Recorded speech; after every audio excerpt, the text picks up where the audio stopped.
Hello. There's a lot of people.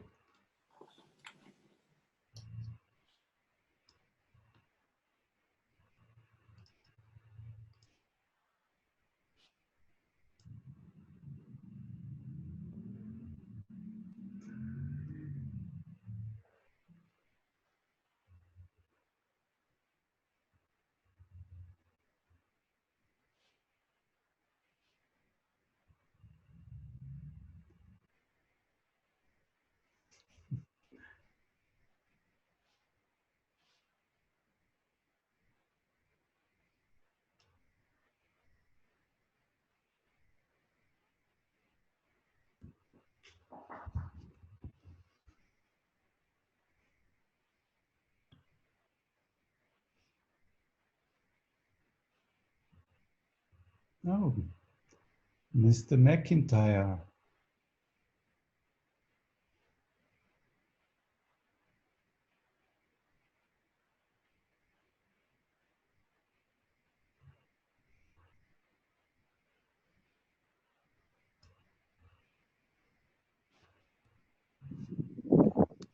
Hi, Werner. Can you hear me? Yes, I hear you. Cool. Hi, Thor. Hi, Werner. Good to hear you. Great to hear you, totally. We've got Yeah. him as into the room. Okay. So it seems I'm a co-host now. Great. You're outdoors, Yeah, front of your I'm, house. I'm no, genuinely not out. We're away camping this weekend, so I've run into the local village to try and find somewhere. And of course, everywhere indoors is full of people chatting because it's our first day of opening. And so then I've been trying to find somewhere outdoors, but there's a howling 80-kilometer-an-hour wind. Oh, wow. So you had to find a corner, a I windstick found corner. a little corner, yes. Oh, we are already 24 in the Right. room now. And there should be Thor McIntyre Bernie. That's you. That's me. And I'm not sure if Trevor Davis will show up because he also was supposed to talk a little bit to us. Okay. It doesn't look like it's here yet, so. I think we could. What's the plan, Werner? Are you going to talk for a bit and then we'll Yes, I will just say hello to everyone again. It's amazing how many people joined the other meeting as well. It was, I think, almost 150 people, and now this session is about to talk about producing festival programs, which is quite interesting in this times because it's totally changed everything. And uh, I will ask you also to do it like before. If you have any questions, that you put it in the chat, and we will try to point it out and discuss it later. Uh, and we also are recording the session. I start this now. I forgot to do that, but now it's starting. So, well, you have heard a little bit how we tried to find a way to go through this very special situation with our program in kind of adapting it to this strange time and also to the periods we we uh, we think we will find it in the future, when how we can connect audiences and artists, and how and for me it's also very important to react also on the fact what this pandemic, what this situation does to us as a society as well. And as we have Thor with us, I would like to ask him to start and tell us a little bit about how is how's it for you, Thor? What are you doing? What is your work in the moment, and how do you react to the situation? Okay, hi. Apologies, I'm outdoors, people, so it may be a bit windy. Um, how we're adapting? I mean, it's been a crazy time, and a lot of plans for this year had to be changed or put on hold. Um, Coming back into the studio after lockdown and looking at the sort of Mary Celeste of the studio when we left in March, and looking at all those projects that were going to go ahead, and looking at my world around me and thinking we've been moving more and more haptic and more experiential, touch, immersive. How do we deal with that? But at the same time, we've also been looking at some projects that can and can't work in this scenario, and looking at how people are connecting with each other online, and how these lots of kind of conversations are happening between people online. So we looked at a project, the Speakers, it's an in situ project that's been touring around, and I started to think about how could we use that model and adapt it into a new piece that looks at how we're dealing with empathy in this period. And it seems like we are having to deal, and how do we deal with having a voice and feeling heard? And these things are happening on a micro domestic level in your home, about, you know, how do you manage a family with your partner and you're both working and all that kind of stuff. And then on a macro level, we're talking about how do we empathize the fact that we have to lock down to support vulnerable, and how are other countries working? So we were looking at a project. I've been working with Artipolis in Budapest, who run a festival called Platz, and Theatre Oda, who run a festival called Hapu. So that's Fanny and Florent. And we were looking at how could we engage and work with some of their artists that have no state support whatsoever. So in the UK, we're getting some state support, but in places like Hungary and Kosovo, it's just not happening at all. But how could we still work on a project remotely? So we started to look at how the premise of the Speakers is getting someone to speak someone else's words for a moment. And when you speak someone else's words, in a way, you put yourself in their shoes for a moment. And that's the basis of empathy. So then we started to think, okay, how can we get, if we have like 4 artists in Hungary, 4 artists in Kosovo, and they start conversations with people on their network, and they start with, we start with one pivotal conversation, and we take some quotes from that conversation, which we think would be interesting for someone else to read or to speak. And so then they go to one of their friends and they ask them to speak these words of someone else. And these words are about empathy and about feeling feeling heard and your voice in lockdown. And after they've spoken those words, that starts inspires a conversation between them, which they record, and then they extract quotes from that they then take to the next person and ask them to read those quotes of words of someone else's experience.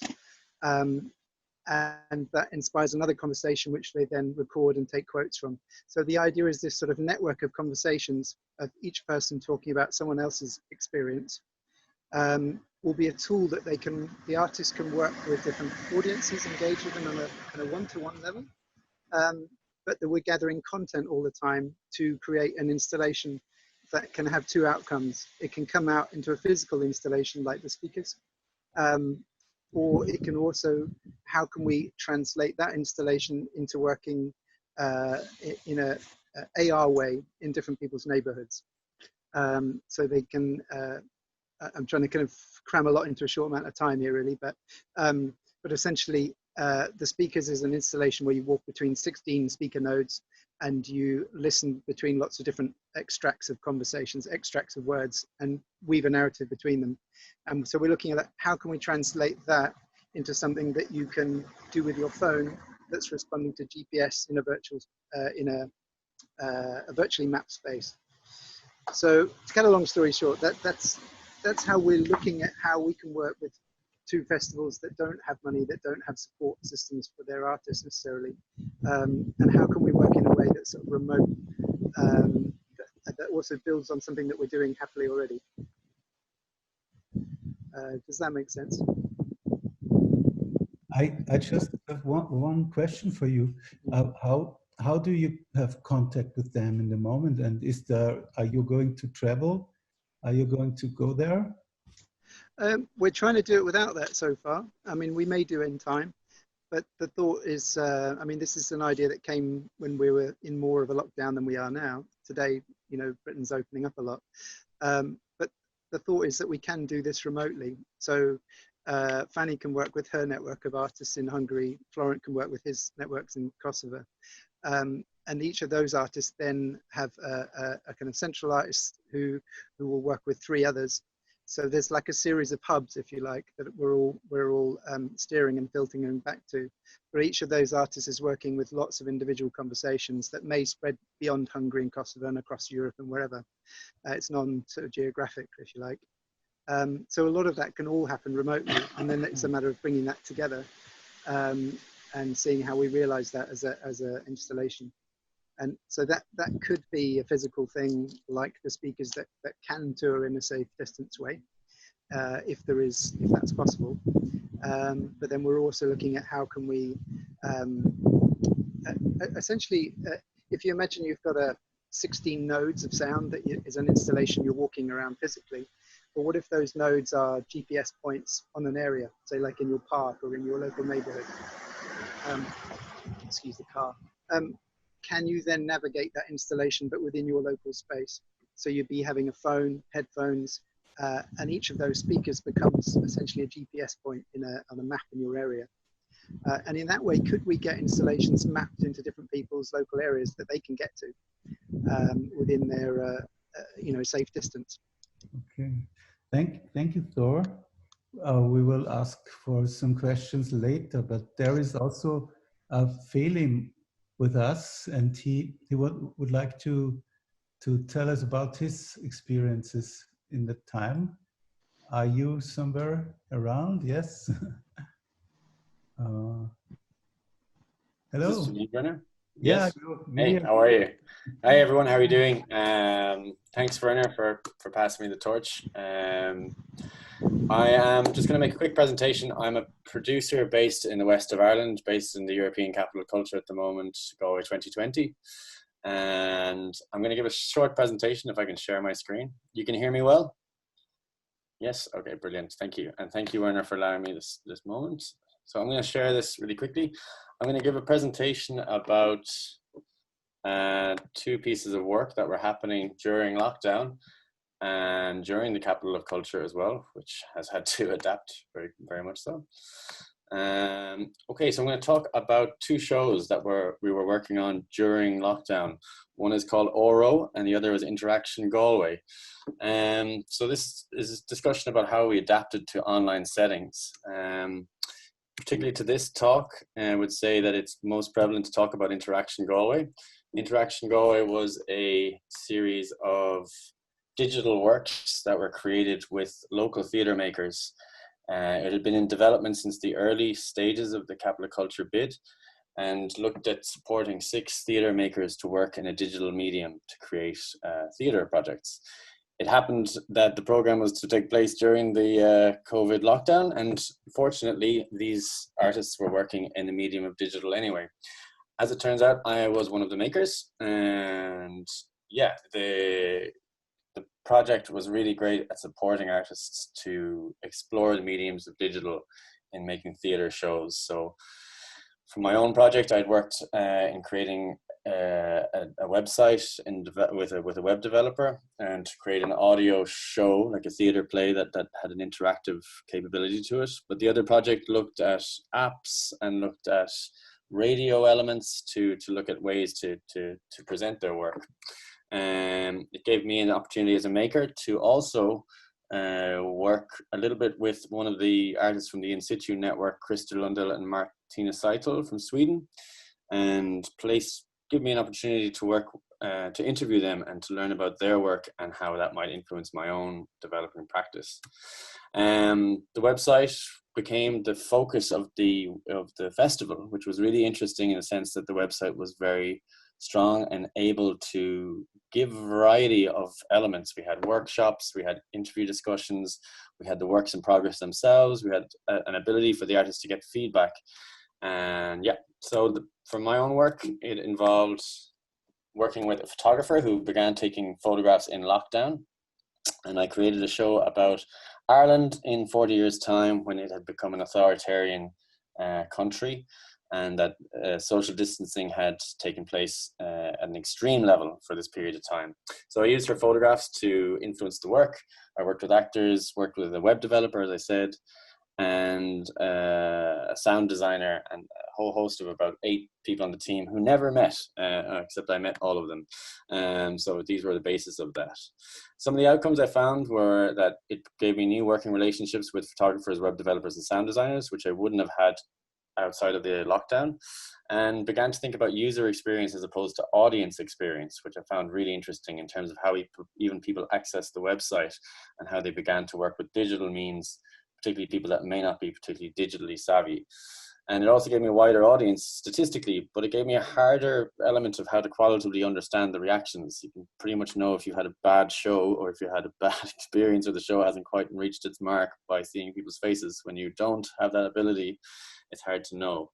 And yeah, I think for the cast and for the production team, it was new modes of working within lockdown. So that's one show. And the other show I was a part of was as a production manager and not as a maker. And this show is ongoing. It's ORO, which is a Galway 2020 commission in partnership with Ali na Gaeltachta and the Celtic Connections Network. The production itself had 6 partner countries with 6 minority languages amongst a team of 12. And a variety of artists and art forms. 2 dancers, 2 Olympic players, 2 visual artists, and a multi-instrumentalist. And the development period was meant to take place in April, March, exactly when suddenly the lockdown began to happen for Ireland. And unfortunately, we couldn't bring the cast to the beautiful scene that you saw before you. This is the Aran Islands in the west of Ireland. But we pushed on regardless, and we moved everything online and said, can we adapt and begin the development of this show online? And so we began to use Slack, which many of you probably know already as a management tool or project management tool, but to try and use it in a way that artists could develop and create and devise the work. It became a holding point for which people could share ideas, share videos, have discussions, and it became something that we used in parallel with Zoom, which I'm sure that at this stage we are on it, everybody's on it. But I think in terms of a creative practice or a creative project, not just from, say, a production element, the fact that the artists were meeting on Zoom, it obviously presented a lot of challenges in the sense that you can't jam freely, it's harder to navigate, and it relies on a lot of connectivity issues. But regardless, we developed and devised the show. To interrupt a little bit, yes. Because I'm afraid we have only another 5, even 3 minutes to go. Yes, and so we have to change to the other room again. Great.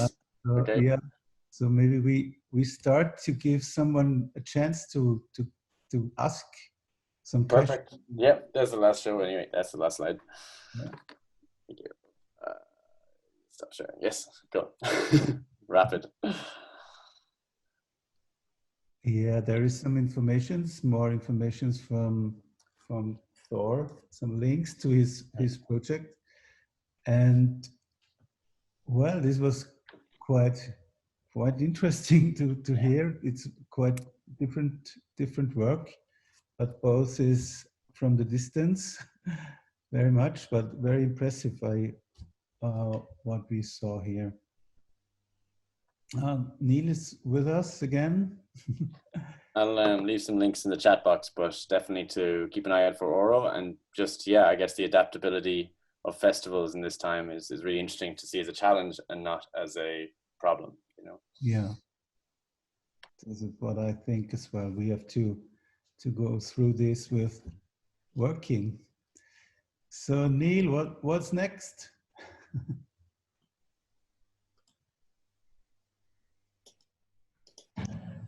What's next in life, or what's next in the in the program?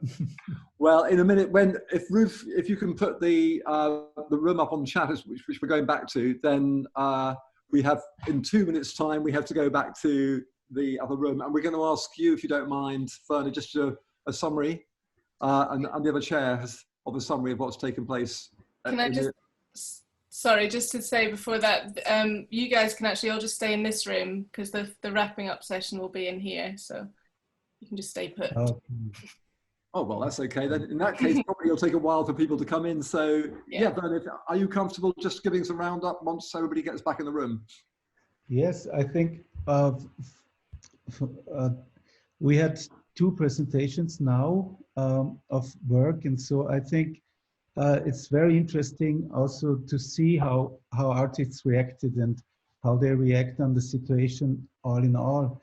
And as Thor was talking about his international work, was really interesting to me that there is still this contact, and this also was very important for us and also for the network of Institute, that we still also keep and the bridges in between the European countries, and so that the artists can have exchange, and we have seen so many different situations in Europe. And Thor was talking about Kosovo, which is one of the countries which is more difficult again. So it's not so easy to access and to travel to Kosovo in the moment. So I'm very, I have to say, it's very good. And I think it's really very important that we keep this work and that there is an exchange, and especially Thor's work, I think is very sensible to this situation. And also it was very astonishing and interesting for me to see what Philip told us to about his work and how he reacted to I was just about to ask, but I see he's gone. Is Jeremy? Are you still there? Yeah, Jeremy Shine. he has been here before. I think he's done a runner. He saw me arrive in the room and he left. Did you have any more feedback from other festival producers? Sorry, can I just say that's everyone arriving now for the closing session. So I think somebody's let everyone in now. So. Okay, in that case, we'll just go straight into that, Werner. So, hello everybody, welcome back. It's been a remarkable, intense sort of 3 hours, and incredibly pleased and gratified that people have committed so much time to it.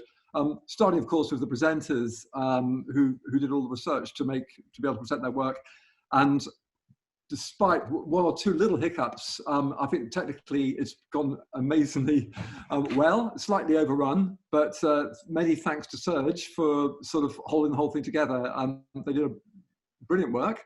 What I thought we'd do, there's so much that could be recapped in this session, but really we have a very short amount of time. And what I was hoping we could do just now is just ask the 4 chairs just to give us a feedback in what happened in the breakout groups, and then we will just wind it up. So if I can start, is Martin in yet? No? Okay, in that case, Werner, would you mind if you recap the session that you've just completed?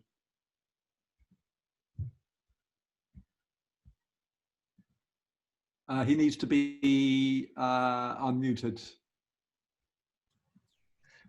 Yes, we have got 2 presentations in our session. It was quite a short time and fast presentations, but it was very, very inspiring and interesting what we heard from Thor McIntyre, Bernie, and from Feeling. They both are told us about the situation that they are working from a distance, and they have changed. Philip has changed his projects a lot from the personal to the digital, but in a very inspiring way to imagine a future of following all these situations in the COVID time, even a more distancing situation. And Thor told us about that he still is in contact with the festivals who were about to invite him to Hungary and to Kosovo, and that they continue working from the distance with this project, the speakers. And you will find a link as well here in the chat where Thor, I think, is presenting his work. And I think this was really, really very interesting to hear how the situation is in Hungary and also in Kosovo, where Thor told us that they don't have any real support from the state in their situations. And so I think this is also important information to us, that it's not everywhere the same, and that artists in a lot of parts of Europe don't get any support for their work in this time. I think Thor is still here around somewhere. Yeah, he is. I can see him underneath you there in mine. Could I just go forward to Martin now? Martin, could you, are you there? Can you give us a bit of feedback on what happened in your session?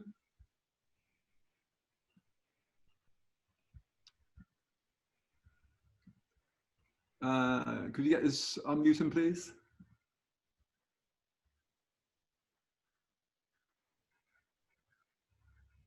Sorry, we haven't got sound on Martin.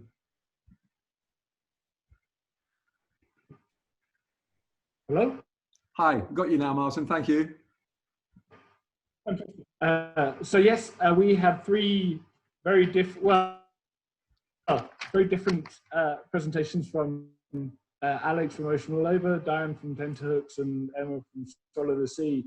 And I think really what came out was, for me, was how creative people are already being at thinking about their work, and then thinking about how that can be changed, adapted to fit the circumstances. So all of the work was in some ways focused on an intimacy, on a smallness, and on a celebration of quite local issues. And I think it's really interesting to see how three very different kind of companies and organizations have taken the challenge to find a new way of presenting the work really well.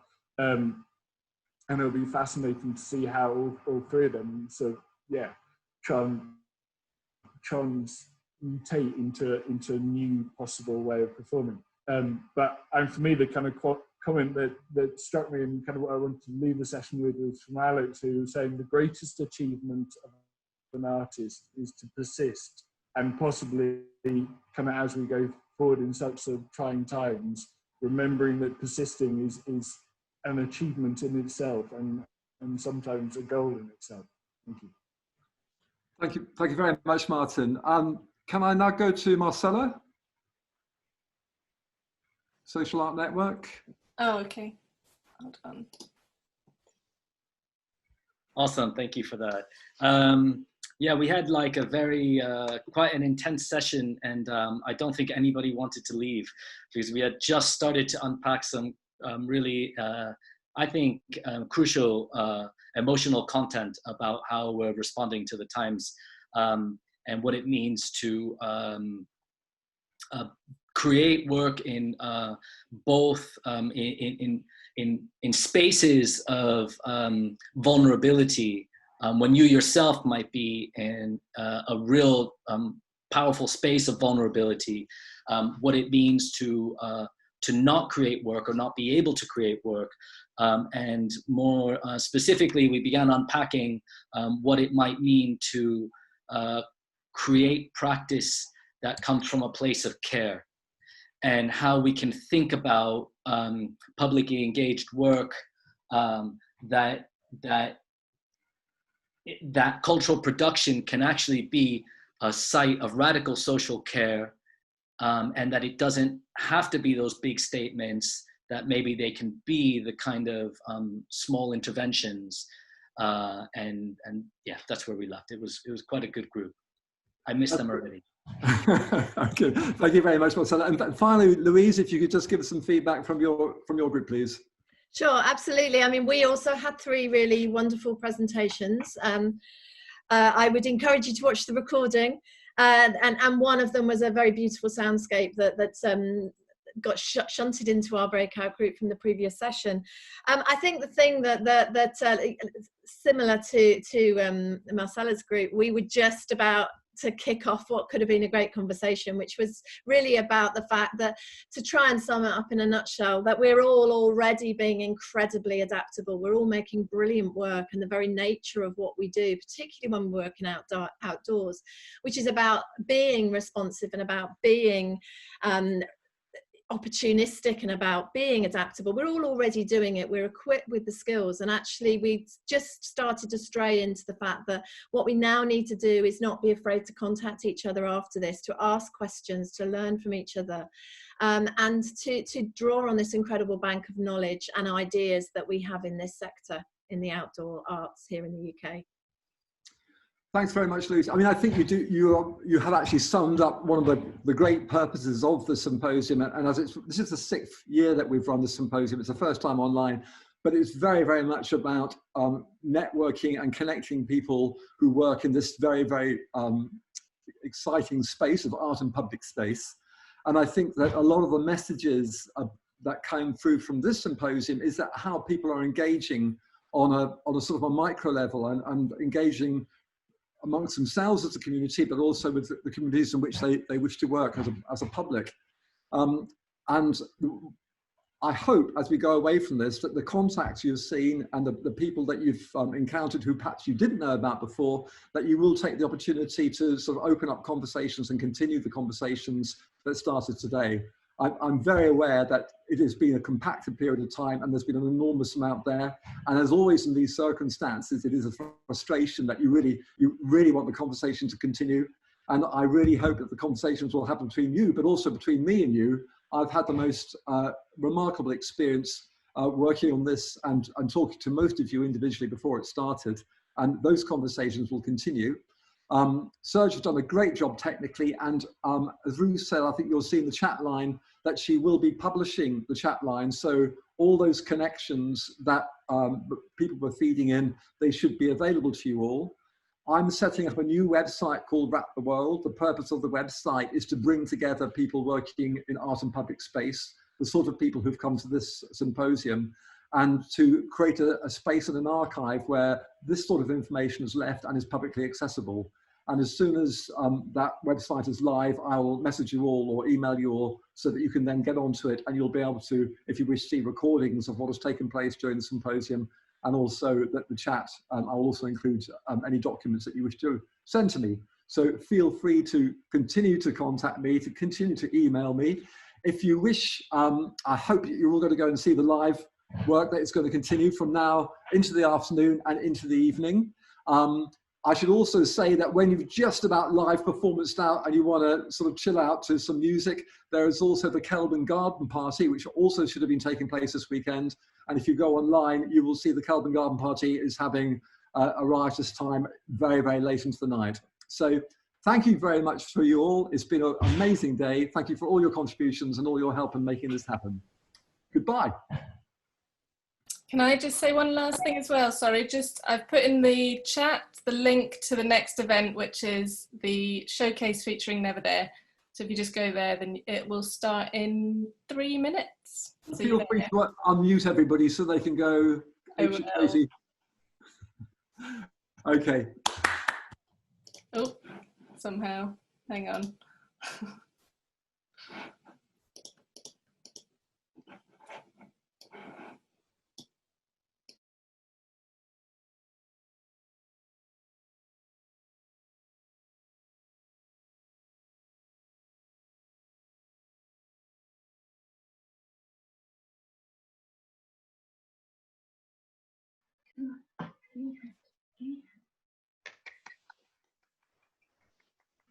Yeah, it's just me.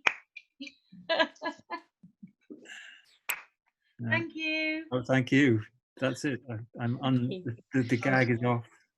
Thank you. The gag is off. Boy. Hey. Boy. Oh shit, he's got some, isn't he? Nice one, guys. Thank you. Boy. I'll get the other one later, but there's some. Bye, everyone. Bye. Bye, Werner. Bye. Boy. Bye from the outdoors. You're right. Hey. More than that. The ones on his, I think he's right-handed. The ones on his left hand were very long. I have a coffee and do some water before we go. I'll not go back to very impatient Jack. Absolute nut job. Sorry, coach.